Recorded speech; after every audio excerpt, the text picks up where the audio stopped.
ప్రస్తుతం దేశమంతటా స్మార్ట్ హవా నడుస్తోంది.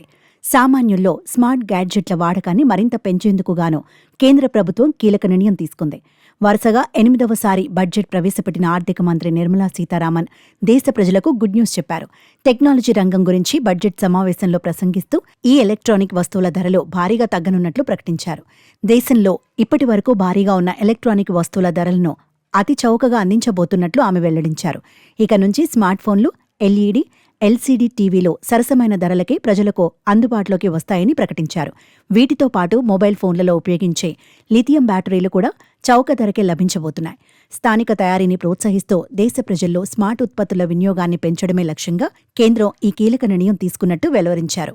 ఎలక్ట్రానిక్ ఉపకరణాలకు సంబంధించిన మరిన్ని తయారీ యూనిట్లను దేశంలో ప్రారంభించనున్నట్లు తెలిపారు.